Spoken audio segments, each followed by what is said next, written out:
Selamat pagi. Baiklah, saya akan mendongeng sebuah cerita rakyat yang berasal dari daerah Riau ya. Kebetulan saya juga dari daerah Riau, jadi yang saya ceritakan itu tentang cerita rakyat dari Riau. Nah, judulnya adalah itu tentang lancang kuning. Pastinya udah pernah dengar ya. Nah, di sini saya akan ceritakan awal ceritanya itu dulu ya, pada zaman dahulu adalah seorang ibu yang punya anak ya, namanya Lancang.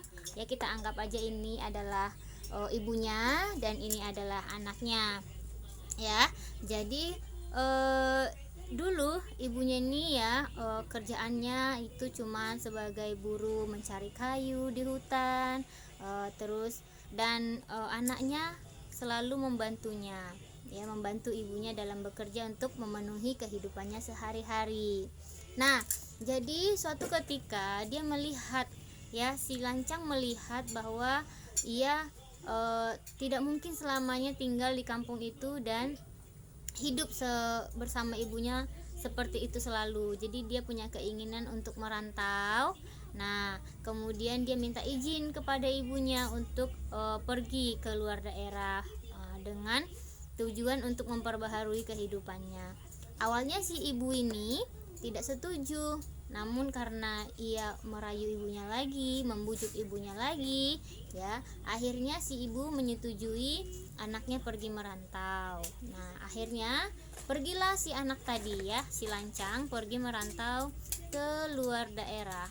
Nah, di sana ia bersusah payah banting tulang untuk bekerja dan akhirnya ia mendapat kepercayaan dari seorang raja yang memiliki putri yang cantik ya. Akhirnya dia pun menjadi pangeran di sana. Nah, ketika dia menjadi pangeran di sana, dia pun memiliki seorang istri yang sangat cantik. Dia pun memiliki banyak perahu-perahu nelayan untuk menangkap ikan dan perahu-perahu berlayar ya. Akhirnya si Lancang kuning ini jadi orang kaya ya. Dia sampai punya ratusan bahkan ribuan kapal ya, kapal layar gitu. Nah, terus dia juga punya istri yang cantik. Kemudian suatu hari ya, dia ada niat mau kembali ke arah kampungnya, berlayar ke arah kampungnya membawa istrinya ini ya. Nah, jadi ketika si Lancang berlayar ke arah kampung halamannya ya, ketika mau ditepikan kapalnya tadi ya, dia miliki kapalnya ini sudah megah sekali ya, dia kan orang kaya ya, anggap saja ini adalah kapalnya ya. Kemudian dia membawa istri-istrinya ya, anggap saja ini adalah istrinya yang cantik gitu ya. Nah, jadi ketika mereka berlayar, sampailah mereka ke tepi kampung halamannya. Jadi terdengarlah, siapakah itu yang berhenti di tepi laut ya, di tepi laut atau di pantai kita, kata saudagar-saudagar atau saudara-saudara yang ada di sekitaran pantai. Oh, ternyata si Lancang kuning, ternyata ya si Lancang ini pulang ya. Wah, ternyata dia sudah orang kaya, kata orang di situ. Jadi orang di situ juga menyampaikan ke orang tuanya ya, ke mama atau ke ibu atau ke ibundanya si Lancang tadi, bahwa anaknya sudah pulang. Nah, dengan gembira ibunya ingin sekali bertemu dengan si Lancang tadi ya.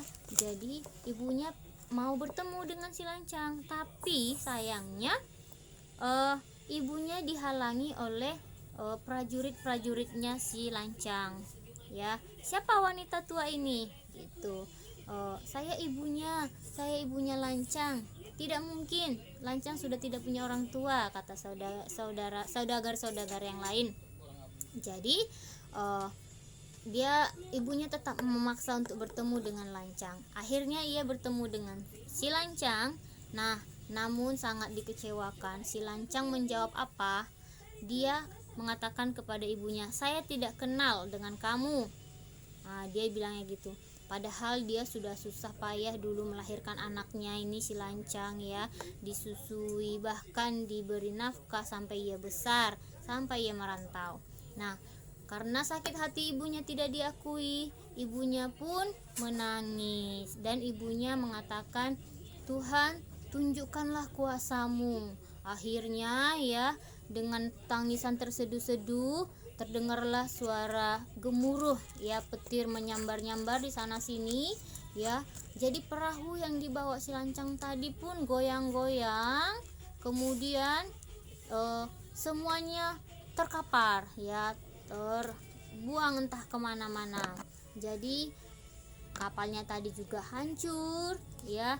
Terus kain sutra milik si lancang ya, kainnya ini terbang juga, terbang sampai kemana-mana, sampailah ini ke Kampar Kiri ya. Akhirnya daerah itu disebut dengan lipat kain karena terbang kainnya ke arah sana gitu, lipat kain. Nanti bisa dicari ya daerah mana lipat kain itu. Sampailah terdampar ini kainnya sampai disebut dengan lipat kain. Kemudian gong yang ada di perahu tadi terdampar juga ya, terbuang sampai jauh sekali, anggap aja ini gongnya, sampai ke Kampar Kanan ya. Disitulah disebut dengan Sungai Ogong. Nah itulah jadi karena si lancang tadi udah durhaka kepada orang tuanya, maka semuanya hancur, termasuk istri kapal, termasuk orang-orang yang ada di kapal itu. Nah itulah cerita sedikit tentang si lancang kuning.